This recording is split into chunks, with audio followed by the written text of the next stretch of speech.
অনেকে কথা বলছেন খুব। আপনারা যদি কথা বলেন তাহলে আমার বলে কোনো লাভ নেই, আমি তাহলে শুনি। আর যদি আপনারা চান যে আমি কিছু বলি তাহলে আপনাদের একটু চুপ থাকতে হবে। আমি জানি অনেকে হয়তো অনেক দিন পর ভক্তদের সঙ্গে দেখা পেয়েছেন এবং সুখ দুঃখের কথা আলোচনা করছেন। কেমন আছিস, ভালো আছিস, মেয়ে কত বড় হয়ে গেছে, 1 বছর দেখাই হয় নাই।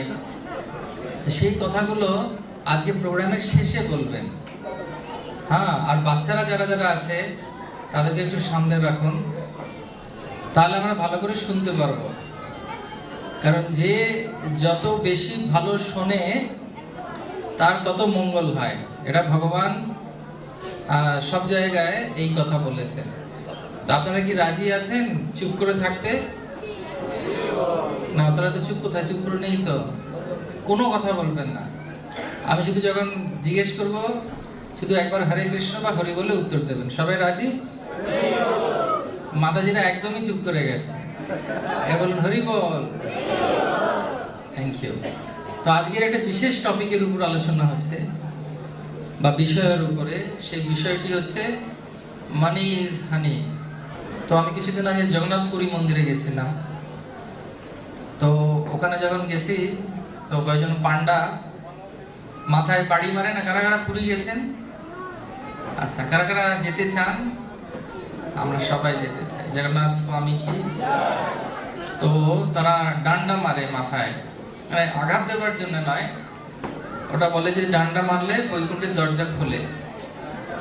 তো যাই হোক, আর এক হাতে ডান্ডা মারে আর বাঁ হাতে দরজা খোলার জন্য কিছু দক্ষিণা চায়। তো যখন দরজা খোলার জন্য এরকম ঠাকুর মাথায় মেরেছে, দিয়ে আমাকে বলছে money money brighter than sunshine sweeter than honey. তার বাংলা অনুবাদ হবে যে টাকা টাকা টাকা চাই, সেটা হচ্ছে সূর্যের থেকেও বেশি উজ্জ্বল আর মধুর থেকেও খুব মিষ্টি। তো সেজন্যে যদি আমরা দেখি, দেখার পরিপ্রেক্ষিতে অনেকে ভাবে যে একজন ব্যক্তি কে সাকসেসফুল জীবনে। যদি জড়জগতের যে কোনো ব্যক্তিকে আপনি জিজ্ঞেস করবেন, কি জিজ্ঞেস করবেন? সুখ বা পরিতৃপ্তি বা জীবনের সাফল্য কি? তো সবাই বলবে, ম্যাক্সিমাম 90% লোক বলবে যে আমার কাছে যদি প্রচুর টাকা থাকে আর সেই টাকাটা যাতে আমি আমার নিজের ইচ্ছে মতো খরচা করতে পারি, প্রচুর জিনিস কিনতে পারি, প্রচুর জায়গায় ঘুরতে যেতে পারি, তাহলে আমি সব থেকে বেশি সুখী থাকতে পারবো, তাই না? আমার যদি প্রচুর টাকা থাকে আর সে টাকাটা আমি নিজের ইচ্ছে খরচা করতে পারি, কেউ বলবে না আমাকে। সেটা হচ্ছে বাস্তবিক ক্ষেত্রে বর্তমান সভ্যতায় এইটাকেই বেশি প্রউৎসাহন দেয়া হয়। যদি তোমার কাছে টাকা নাও থাকে কোনো অসুবিধে নেই, ব্যাংক এসে তোমাকে লোন দেবে, ঋণ দেবে, সেই ঋণ নিয়েও তুমি আনন্দ করতে পারো। তো সেখানে বলছে, চারবাক বলে একজন ফিলোসফার আছেন। তো চারবাক ফিলোসফার তিনি বলেন, যাবৎ জীবের সুখদ জীবের ঋণম কৃত্যা ঘিতম প্রবেদ ভস্মীভূতস্য দেহস্য কুথা পুনরাগমন। তার অর্থ হচ্ছে, যতদিন পর্যন্ত বেঁচে থাকবে এই মস্তি করে বাঁচো। তার জন্য যদি দরকার হয় ধার, টাকা নেই কোনো অসুবিধা নেই, ধার করো আর ধার করে ভালোভাবে বেঁচে থাকো আর ঘি খেয়ে থাকো। কিন্তু যারা একটু বুদ্ধিমান ব্যক্তি, যাদের বুদ্ধি আছে, তারা সবসময় জানেন যে ধার করা ভালো না, ধার করা ভালো নয়। আপনাদের কি মনে হয় ধার করা ভালো না ভালো নয়? ধার মানে হচ্ছে ঋণের বোঝা, এবং ঋণ কোনোদিন রাখতে নেই। বলা হয় 3টে জিনিসের শেষ না হওয়া অবধি শান্তি রাখা উচিত নয়, মহাভারতে বলে। একটা হচ্ছে শত্রু, দ্বিতীয় হচ্ছে আগুন, আর তৃতীয় হচ্ছে ঋণ। এই 3টে জিনিসের একদম সম্পূর্ণরূপে যতক্ষণ পর্যন্ত শেষ হচ্ছে ততক্ষণ পর্যন্ত শান্তি থেকে বসা উচিত নয় বা আরাম করা উচিত নয়। চাণক্য পণ্ডিত বলছেন, সব থেকে সুখী ব্যক্তিকে না, সব থেকে সুখী ব্যক্তি হচ্ছেন সে যার একটা খণ্ড জমি আছে যেখানে তিনি চাষ করতে পারেন, একটা দুগ্ধবতী গাভী আছে যার কাছ থেকে দুধ আনা যায়, আর যার কারণ ঋণ নেই। সে হচ্ছে সব থেকে সুখী ব্যক্তি এই পৃথিবীতে। তো সেজন্য যখন কেউ ভাবে যে টাকা কামাবার জন্যই দৌড়াবো, এটা জড়জগৎ আমাদেরকে শেখায়। জড়জগৎ যে জিনিসগুলো আজ থেকে 20 বছর আগে আমাদের ছিল না, বিজ্ঞান চায় যে এই জিনিসগুলোকে দিয়ে আমাদের অবস্থা অনেক ভালো করবে, যাতে অনেক সময় আমরা আমাদের নিজেদের জন্য দিতে পারি। যেটা আমি সবসময় বলছি, বর্তমানকালে অনেক ক্যামেরা বেরিয়েছে, ইন্টারনেট বেরিয়েছে, মোবাইল বেরিয়েছে, আপনারা সবাই রেকর্ডিং করছেন। কেন রেকর্ডিং করছেন? যাতে আমি যদি ভুলে যাই অন্তত আরেকবার দেখতে পাবো, ঠিক আছে? কিন্তু এই যে গেজেটস গুলো বা যন্ত্রগুলো বেরিয়েছে, এই যন্ত্রগুলো আমাদেরকে আরাম দেওয়ার জন্য বেরিয়েছে, কিন্তু আমাদের কি আরাম দিচ্ছে? আমরা এই যন্ত্রের আগের কথা চিন্তা করুন। আগেকার দিনের ফোনটা মনে আছে যে ফোনটা ঘোরাতে হতো, মনে আছে? সেটাতে সবাইকে একত্রিত করতো, হয়তো পুরো পাড়াতে একটা ফোন। আর সেই ফোনটা যখন আসতো, পুরো পরিবার একত্রিত হয়ে সেই ফোনের কাছে গিয়ে শুনতো। এখন কি হয়ে গেছে? সবার কাছে একটা, কার কার কাছে মোবাইল আছে জিজ্ঞেস করো না, আমি আছে তো, আমি জিজ্ঞেস করছি না, ভয় নেই, আমি চাইছি না, সবার আছে আপনার কাছে মোবাইল। মোবাইল করেছে যে সবাইকে নিজের জগতে নিয়ে গেছে, সেটা যে যন্ত্র সভ্যতা। তো সেই জন্য প্রযুক্তি, এবং অনেক সময় আমি দেখি বিশেষ করে যুবক যুবতীদের মধ্যে প্রতি 3 মিনিট অন্তর অন্তর ওরা কি করে না, নেটে গিয়ে দেখে কে তাদেরকে লাইক দিয়েছে, কে তাদেরকে পছন্দ করেছে, কিছু জিনিস পোস্ট করা হয়েছে কিনা। তো সেই জন্য বলা হচ্ছে যে জড়জগতের এখন অবস্থা কিরকম? জড়জগতের অবস্থা হচ্ছে এরকম যে অনেক ধরনের যন্ত্রের মাধ্যমে আমরা ভাবছি যে ভালো থাকতে পারবো, কিন্তু ভালো থাকতে পারছে না। কেন না, জড়জগতে একটার পর একটা নতুন জিনিস আসতে থাকে, এবং যেভাবে আমাদেরকে বোঝানো হয়, হ্যাঁ, বিজ্ঞাপনের মাধ্যমে, হ্যাঁ, বিজ্ঞাপনের মাধ্যমে কি বোঝানো হয়? এটা যদি আপনার কাছে না থাকে, আপনার জীবন সম্পূর্ণরূপে বৃথা। কিন্তু আমরা জিনিস ভুলে যাই, কোনো কিছু বিনামূল্যে পৃথিবীতে পাওয়া যায় না। একটা জিনিস বলে যেটা বিনামূল্যে পাওয়া যায়, হরিনাম আর আধ্যাত্মিক জিনিস ছাড়া। হ্যাঁ, একজন আমাকে বলছে গীতা কলকাতায় বিতরণ করা হচ্ছে, তো ছাপানোর তো কষ্ট হবে। তো একজন আমাকে বলছে, একজন ভজন বলছে গীতাটা নিন, গীতাটা খুব ভালো। বলছে গীতা আপনারা এত 200 টাকা 300 টাকা দিয়ে কেন দিচ্ছেন? ভগবান তো অর্জুনকে বিনামূল্যে গীতার জ্ঞান দিয়েছিল কিনা? তা আপনারা টাকা নিচ্ছেন কেন গীতার গান দেওয়ার জন্য বা গীতার বইয়ের জন্য? তখন আমি বললাম যে গীতার জ্ঞান কোথায় দিয়েছিলেন? যে কুরুক্ষেত্রে। আর আপনি কোথায় এখন গীতার জ্ঞান চাইছেন? কলকাতায়। এটা যে ট্রাভেলিং কস্ট, সেটা দেয়া হচ্ছে। বুঝতে পেরেছেন?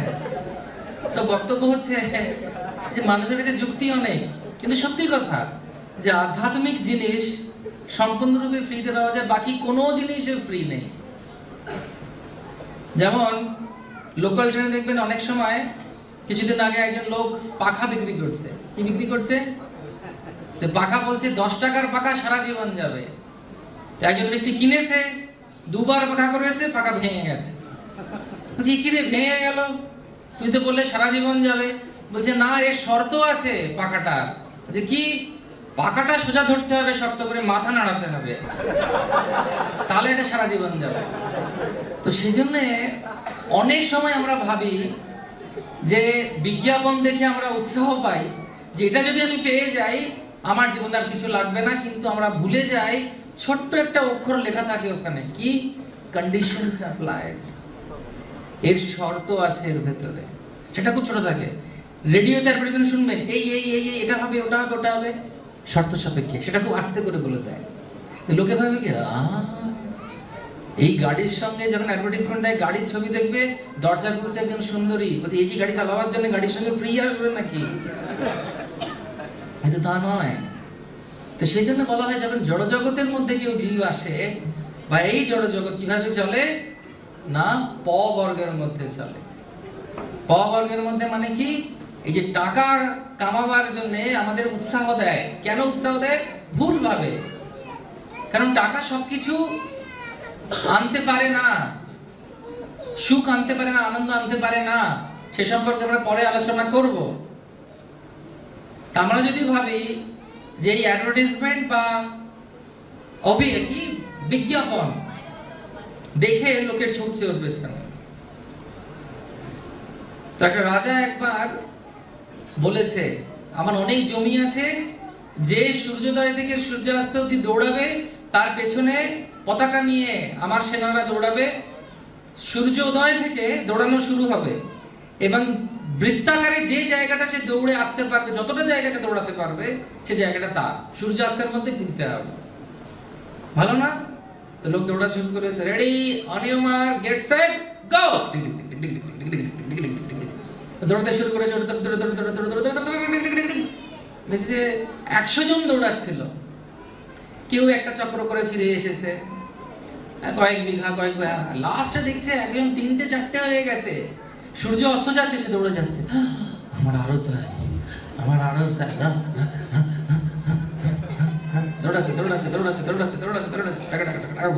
ঘোড়া ক্লান্ত হয়ে গেছে, ঘোড়াতে যে জোড়া ছিল তারা ক্লান্ত হয়ে গেছে, ঘোড়া ক্লান্ত হয়ে গেছে, এ দৌড়াচ্ছে কেন? আরো চাই, দাও দাও আমাকে দাও, দিতে থাকো দিতে থাকো। এটা একটা লোভের মতো। ঘোড়ার সামনে একটা গাজর ঝুলছে, গাধা, আর এই গাজরটাকে দেখে ভাবছে যে না না না না এটা আমি ঠিক পেয়ে যাবো, কিন্তু গাধার উপরে যে বসেছে সে আঁকশি দিয়ে ধরে আসে সেই গাজরটা, বলছে আরেকটু গেলেই পাবো, আরেকটু গেলেই পাবো। দৌড়াচ্ছে দৌড়াচ্ছে, তো দৌড়াচ্ছে, দৌড়ে দৌড়ে দৌড়ে যখন সে সীমার শেষে এসে পৌঁছেছে সূর্যাস্তের সময়, ওখানে ওর প্রাণ ত্যাগ হয়ে গেছে। সে আর এনজয় করতে পারল না, সে আর যে জমিটা দৌড়ে পেল সে আর পেল না। তো সেজন্য বলা হয় অপবর্গের ফলে, অপবর্গ হচ্ছে কি না ধর্ম, ধর্মস্যই অপবর্গস্য। তো পবর্গ মানে কি, যে দৌড়ানো আরো চাই, মানি ইজ হানি, এটা ভুল ধারণা। অনেকজনকে আমি চিনি, বা আমাদের অ্যালফ্রেড ফোর্ড প্রভুর মার কথাই বলি, যিনি হেনরি ফোর্ডের বৌমা ছিলেন, তার একটা ফ্লাইট ছিল চার্টার্ড ফ্লাইট। আমাদের যেরকম সাইকেল থাকে, কি থাকে, স্কুটি থাকে, গাড়ি থাকে, ওনার চার্টার্ড ফ্লাইট ছিল, 12 জন যেতে পারত, এত টাকা। কিন্তু উনি কিভাবে মারা গেছেন জানেন? মদ খেয়ে, কারণ কোনো বন্ধু ছিল না, কাউকে বিশ্বাস করতে পারতেন না, আর সে একাকিত্বতে তিনি মারা গেছেন। সেজন্য হচ্ছে কি, একজন অনেক বড় ধনী ব্যক্তি ছিলেন, সে ধনী ব্যক্তি রাত্রেবেলা নিজের জমি দেখতে যেতেন, জমিদারি, সবাই ঘুমোচ্ছে, শেয়ার লাগছে, আরো জেগে আছে, এই আমার জমিতে কেউ ঢুকছে না তো। তো রোজ যখন জমিতে এসে ঘুরতে যেত তার নায়েবকে নিয়ে রাত্রেবেলা, একটা দুটো, একটা ছোট্ট চাষার বাড়ি তার পাশে ছিল, সে চাষার বাড়ি থেকে একটা আওয়াজ আসতো, 4 জন চাষা, চাষার বউ, চাষার ছেলে আর চাষার মেয়ে কি করছে, কি আওয়াজ আসছে,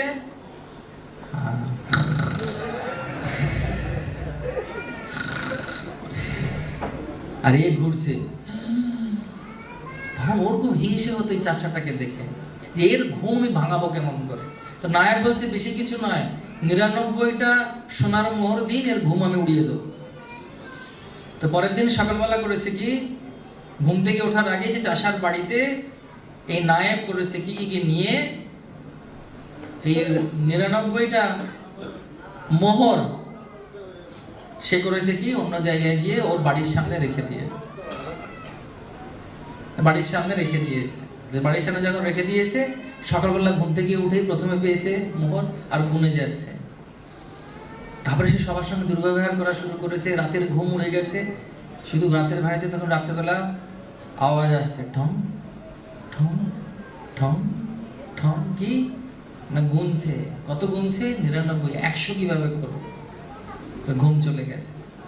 তারপর কিছুদিন পরে তার ছেলে মেয়ে বউর সঙ্গে কথা বলে সে করেছে কি, সব টাকাগুলো এনে এই বড় জমিদারকে দিয়ে বলছে, আপনার তো অনেক আছে, হ্যাঁ, গঙ্গা জলে আর একটু জল বেরোলে কিছু হবে না, অসুবিধা, আপনি এটা নিয়ে নিন, আমার ঘুম উড়ে যাচ্ছে। সেটা হচ্ছে কি না, প বর্গের মধ্যে আমরা পড়ে যাই এই টাকা কামাবার জন্য।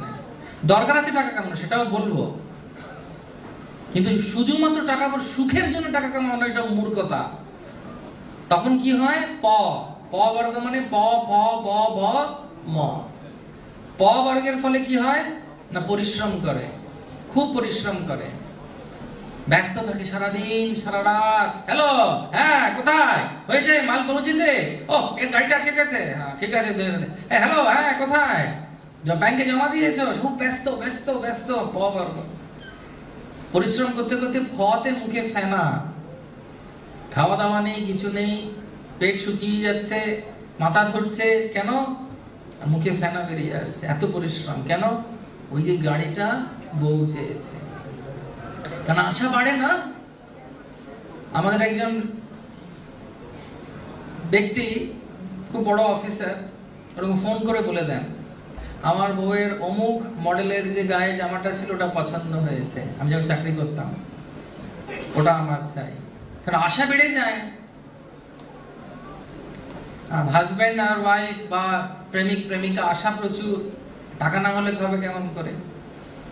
একজন ভদ্রমহিলা ফোন করেছে, পত্নী ফোন করেছে বরকে, কোথায় তুমি? বর বলছে, কালকে মনে আছে গত সপ্তাহে আমরা ঘুরতে বেরিয়েছিলাম? বলছে হ্যাঁ। সেই হীরের গয়নার দোকানটার কথা মনে আছে? বলছে হ্যাঁ মনে আছে। যে তোমার একটা গয়না পছন্দ হয়েছিল? হ্যাঁ বলো না, মনে আছে আমার দোকানটা। বলছে ওর পাশে দাঁড়িয়ে চা খাচ্ছি। বলছে ধুর, বলে ফোনটা রেখে দে। তো বক্তব্য হচ্ছে যে আশা, এই আশা কেন আসে? অ্যাডভার্টাইজমেন্টস থেকে, অভিজ্ঞতা, মানে কি অ্যাডভার্টাইজমেন্টের বাংলা কি, বিজ্ঞাপন থেকে। তো এই ইচ্ছে পূর্তি করার জন্য, কার ইচ্ছে, সবাইকে সন্তুষ্ট করব, ছেলেকে সন্তুষ্ট করব, মেয়েকে সন্তুষ্ট করব, বউকে সন্তুষ্ট করব, পতিকে সন্তুষ্ট করব, কিন্তু আসল জায়গায় ভুলে যাই আর দৌড়াচ্ছি। এত দৌড়াচ্ছে, প্রভুপাদ বলছেন যে একটা বাচ্চা ছেলে আর মেয়ে, বাবা সকালবেলা পরিশ্রম করতে চলে যায় টাকা কামাবার জন্য, আর বাচ্চা যখন শুয়ে থাকে যখন চলে যায়, আর রাত্রেবেলা ফিরে যখন বাচ্চা শুয়ে থাকে। তো রোববার দিন, আর আপনাদের এখানে হিসেবে হবে শুক্রবার দিন, বাচ্চাটা দেখে একটা লোক ঘরে ঘুরঘুর করছে। তো ছোট বাচ্চা মেয়েটা, বাবা আর ছেলেটা বলছে, মা এই লোকটা প্রতি শুক্রবার দিন ঘরে আসে, কে গো? তখন মা বলছে, কি রে, কি বলছিস তোরা? ও বলছে, বাবা, তোদের বাবা হচ্ছে ও শুক্রবারের বাবা। প্রভুপাদ বলেছিলেন কিভাবে, সানডে পাপা, মনে আছে? তারা যারা গ্রন্থ প্রভুপাদের অধ্যয়ন করে, সানডে পাপা, সানডে পাপা মানে এত পরিশ্রম করে। হ্যাঁ, তো সেই হচ্ছে বক্তব্য। প ফ, ফতে ফেনা, প ফ ব, বতে বন্ধন, এটা আমার, আমি করেছি এটা, অহম মমেতি মামকা পাণ্ডবাশ্চৈব, আমি আমার, মে মে মে মে মে কে করে?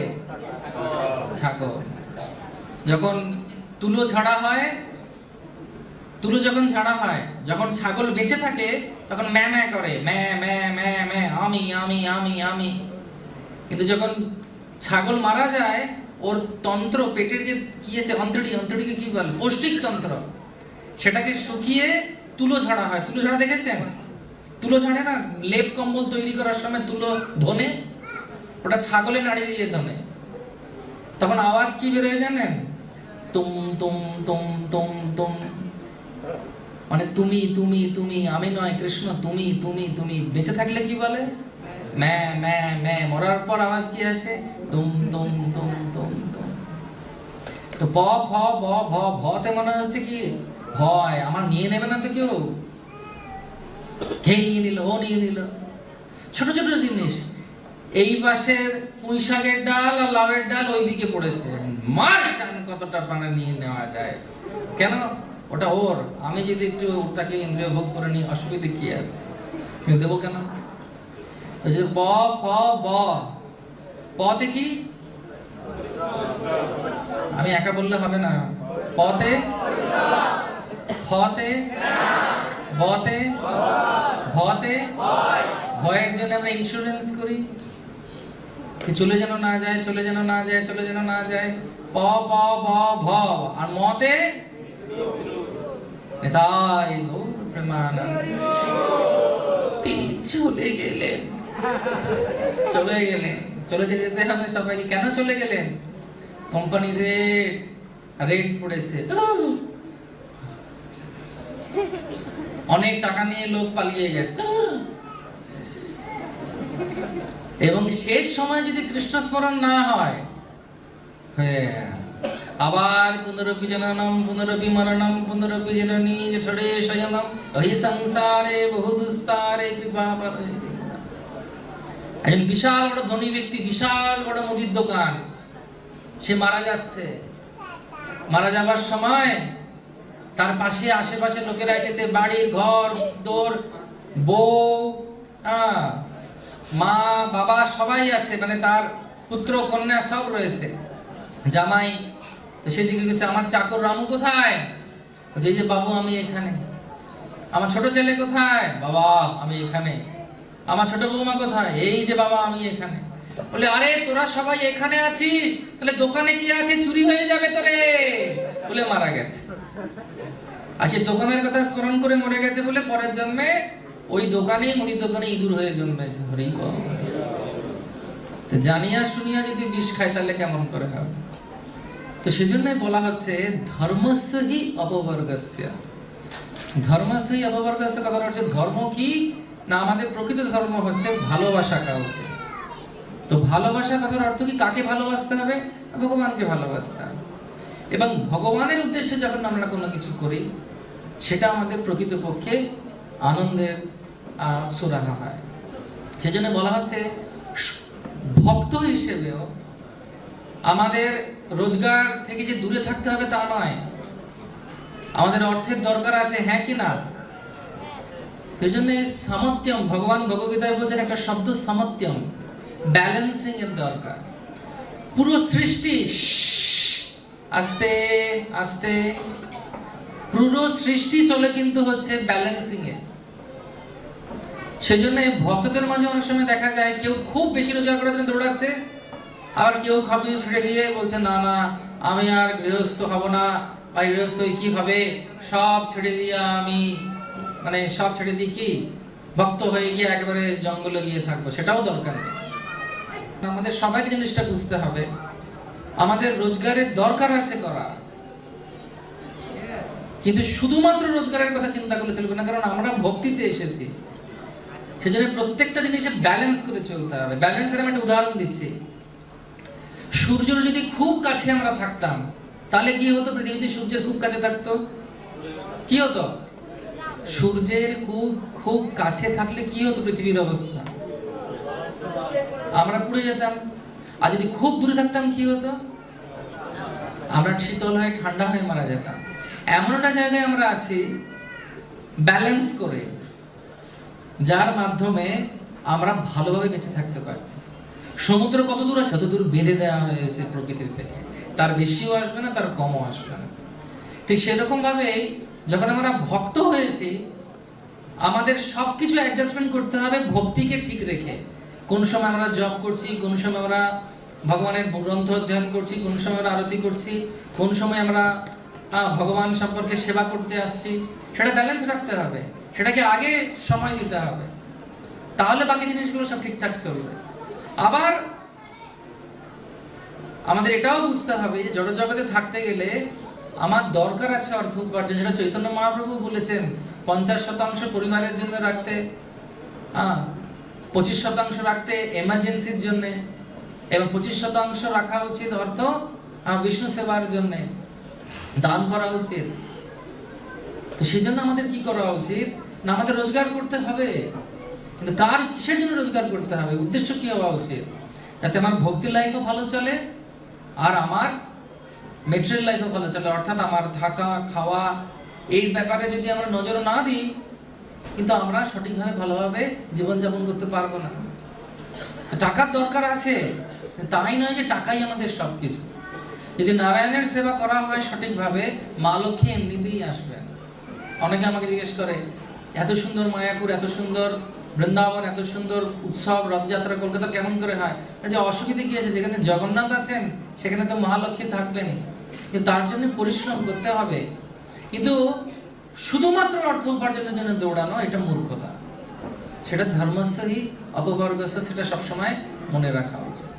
তো সেজন্যে অর্থ হচ্ছে, শাস্ত্রে বলে, ভগবানের সেবার জন্য আমাদের দেওয়া উচিত। যখন আমরা সেটা দেব, ভগবান বলছেন, ভগবত গীতায় ভগবান বলছেন এবং শিল প্রভুপাদ তাৎপর্যে বলছেন, সব থেকে বেস্ট হচ্ছে ভগবানকে জীবন দিয়ে দেওয়া। যেমন ব্রহ্মচারীরা দিয়েছেন, সন্ন্যাসীরা দিয়েছেন, কিন্তু সবার পক্ষে সেটা সম্ভব হবে না দেওয়া। তারা কি করবে? তখন বলছেন দ্বিতীয় জিনিস তারা করতে পারে। সেটা কি? না, তাদের যে সময় আছে, কিছুটা সময় জীবনের ভগবানকে দেওয়ার জন্য। ঠিক আছে, আপনার কাছে সময়ও নেই, ঠিক আছে, আপনার যে ট্যালেন্ট, ট্যালেন্টের বাংলা কি হবে? হ্যাঁ, উৎকর্ষিতা বা মেধা নয়, ট্যালেন্ট। ট্যালেন্ট মানে কেউ গাইতে পারে, কারণ যোগ্যতা। কেউ ভালো কথা বলতে পারে, কেউ রান্না করতে পারে, কেউ নাচতে পারে, কেউ লিখতে পারে, কেউ প্রবচন দিতে পারে, কেউ কালেকশন করতে পারে। সেই ট্যালেন্টটা ভগবানের সেবায় দেওয়ার জন্য, সেটাও কেউ দিতে পারছে না। ঠিক আছে, তাহলে জীবন, সময় আর ট্যালেন্ট দিয়ে জড়জগতের লোকে কি করে? অর্থ উপার্জন করে।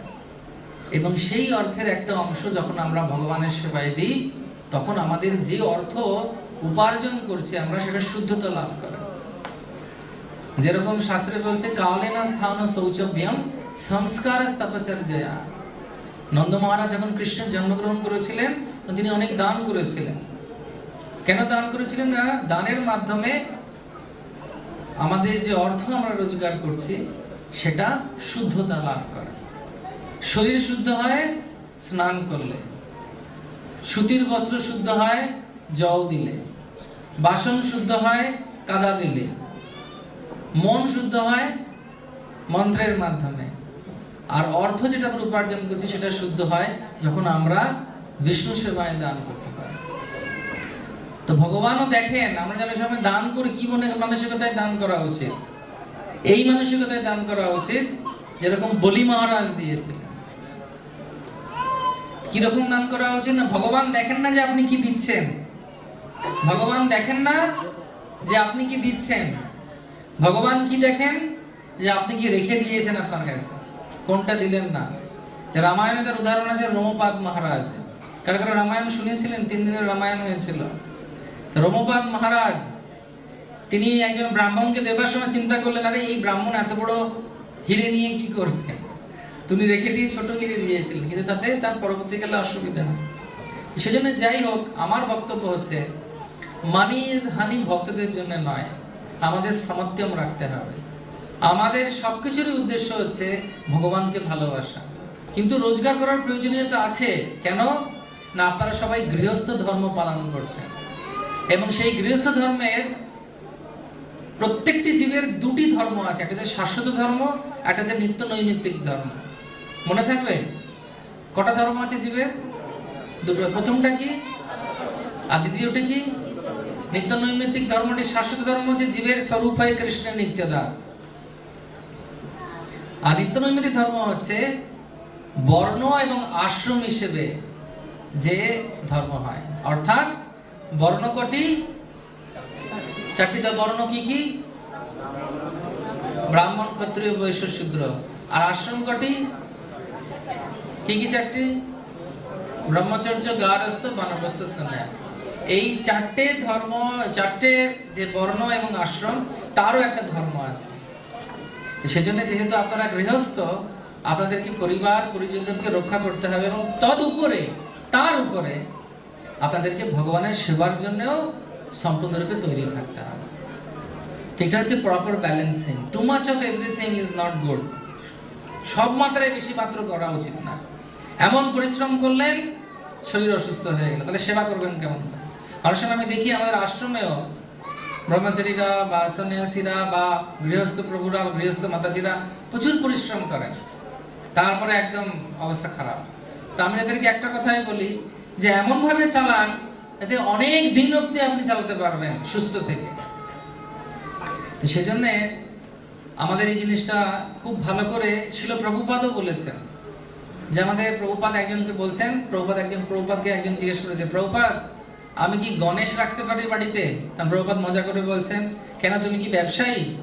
বলছে হ্যাঁ আমি ব্যবসায়ী। তখন তিনি বলছেন ঠিক আছে তুমি গণেশ রাখতে পারবে যদি তোমার রোজগারের 50% আমাকে দাও তাহলে। হরে কৃষ্ণ। এখন তার মানে এই নয় যে আমরা সেটা করব, কারণ প্রভুপাদের কথা আলাদা। কিন্তু আমাদের কি করা উচিত না, আমাদের নিজেদের জীবনের এই সমত্বম বা সমতুল্যতা, এই ব্যালেন্সটা ভক্তি এবং জড় জগতের সঙ্গে যতটুকু আমাদের ডিল করতে হচ্ছে সেটা যেন ঠিক থাকে। আমি কালকে বলছিলাম যে চাণক্য পণ্ডিত বলেছেন একটা খুব সুন্দর শ্লোক। সেই শ্লোকে বলছে, চাণক্য পণ্ডিত বলছেন, চলত চিত্তম চলত বিত্তম চলত জীবন যৌবনম চলত ইদম সর্বম কীর্তির যস্য সজীবতে। পৃথিবীতে সবকিছু হচ্ছে ক্ষণভঙ্গুর, সব সে চলে যাবে, সব ক্ষণস্থায়ী। চলত চিত্তম, চিত্ত চঞ্চল। চলত বিত্তম, বিত্তম মানে টাকা পয়সা। চলত চিত্তম চলত বিত্তম চলত জীবন যৌবনম, জীবন এবং যৌবন সেটাও চলে যাবে, সেটাতে সবসময় থাকবে না। চলত ইদম সর্বম, সব কিছু চলে যাবে, থেকে যাবে একটা কি, কীর্তির যস্য সজীবতি। কীর্তি যদি বড় কিছু করে যায় ভগবানের জন্য, সেটা আমাদের কাছে থেকে যাবে। যেরকম আমি ইন্ডিয়াতে, ভারতবর্ষে দেখি, সবাই জানে রামায়ণের রামের মন্দিরের থেকে হনুমানের মন্দির বেশি। কেন? তিনি যে সেবা করেছেন সেটা ভগবান সেইভাবে তার সঙ্গে আদান প্রদান করেছে। মহাপ্রভু চাইলে প্রচার করতে পারতেন বিদেশেও, কিন্তু মহাপ্রভু করেননি। কার জন্য করেননি না, শিল প্রভুপাদের জন্য সেটা রেখেছিলেন। যদি পাপী দেশ ছেড়ে দূর দেশে যায়, মোর সেনাপতি ভক্ত পাঠাবো তথায়। আর তার সেই কাজ, তার শিষ্য বৃন্দরা, অনেক গুরু বৃন্দরা, অনেক সন্ন্যাসী বৃন্দরা, অনেক প্রভু বৃন্দরা, আমরা উপাদের ডিসাইপলস এরা কি করছেন না, তারা এই কাজটাকে এগিয়ে, কীর্তিকে এগিয়ে নিয়ে যাচ্ছে। যে উদ্দেশ্যে জড় জগতের লোক টাকা রোজগার করে, সেই একই উদ্দেশ্যে প্রেম দিয়ে অর্থ উপার্জন করে গৌরনিতায়ের সেবাতে আপনারা দিন দেখবেন, আপনারা নিজেরা খুব আনন্দ থাকতে পারবেন। তার কারণ ছিল প্রভুপাদ একবার যখন জুহু মন্দির তৈরি হচ্ছিল, সেই সময় ওখানকার কিছু ওয়েল উইশার্স যারা প্রভুপাদকে খুব ভালোবাসতেন, রাধা রাসবিহারীর জন্য দিয়েছিলেন দান। এবং শুধু তাই নয়, যিনি আর্কিটেক্ট বানাচ্ছিলেন তাদের সবাইকে প্রভুপাদ ডেকেছেন, এবং প্রভুপাদ ডেকে বলছেন যে তোমরা এখানে আমাকে সাহায্য করো রাধা রাসবিহারীর মন্দির তৈরি করার জন্য, রাধা রাসবিহারীর জন্য ঘর তৈরি করার জন্য। আর যারা যারা এই ঘর তৈরি করতে সাহায্য করবে, আমি তোমাদেরকে বলছি, আমি শপথ নিয়ে বলছি, তোমাদের সবার জন্য গোলক বৃন্দাবনে ঘর কৃষ্ণ বাঁধতে শুরু করে দিয়েছে। তো সেজন্য আমরা ভাবতে পারি যে আরে আমি কি পারবো, কেন পারবো না, নিশ্চয়ই পারবো। মায়াপুর মন্দির কেমন করে তৈরি হয়েছে, বৃন্দাবন মন্দির কেমন করে তৈরি হয়েছে, ষড় গোস্বামীদের বৃন্দাবনে আজ আমরা ঘুরতে যাই, কেমন করে তৈরি হয়েছে, সব দানে তৈরি হয়েছে। এক বিন্দু বিন্দু করে সমুদ্র তৈরি হয়। সেজন্য আসুন এই সুযোগটাকে গ্রহণ করুন, আপনারা কীর্তিমান হবেন। যার কাছে যা আছে, যা সামর্থ্য আছে, মাথার মধ্যে থাকতে পারে প্রশ্ন, এটা অসুবিধা হচ্ছে, অসুবিধা হচ্ছে, সব অসুবিধা কেটে যাবে। শুধু যদি আপনারা সবাই মিলে একত্রিত ভাবে এই সুন্দর মন্দির তৈরি করার জন্য এগিয়ে আসেন, এবং সেটাই হবে আমাদের প্রপার ব্যালেন্সিং। কি ব্যালেন্সিং না, আমাদের চাকরির জীবন বা এই জীবন, তার সঙ্গে সঙ্গে ভক্তির জীবন, দুটোই দরকার আছে। এবং প্রত্যেক ক্ষেত্রে সেই জায়গাটাকে যেখানে আমরা ভগবানকে সম্পূর্ণরূপে জীবনের প্রকৃত উদ্দেশ্য মেনে চলবো পাণ্ডবদের মতো, তাহলে আমাদের কোনো অসুবিধা হবে না। আমি শ্রী গৌরনিতাই জগন্নাথ বলদেব সুভদ্রার কাছে প্রার্থনা করি যে আপনারা যেন সবাই ভালো আনন্দ নিয়ে আসে আপনাদের জীবনে, আপনারা খুব ভালো থাকবেন। আরো প্রচার হোক এবং আপনারা যাতে খুব তাড়াতাড়ি এই মন্দির তৈরি করে গৌরনিতাইকে এবং জগন্নাথকে নিয়ে আসতে পারেন সেই মন্দিরে, সেই প্রার্থনা রেখে আমি আমার বক্তব্য এখানে শেষ